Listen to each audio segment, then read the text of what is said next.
Hi everyone, in this video I'm going to give you a few tips on how to open a miniature nesting doll. Our first tip is to never force a doll open. Always open a doll parallel and make sure you pull it apart. Never open a doll by twisting it or at an angle because this could chip the doll. If you're having trouble opening the smaller dolls, you can use this tip.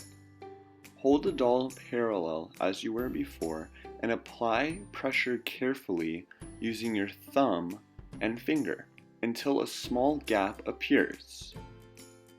Once that small gap appears, you can actually use your fingernail to pry open the two halves carefully. When opening up this last doll, make sure you're super careful because the little baby will fall out and you don't want to lose him. Thank you so much for watching and make sure you check out buyrussiangifts.com for more.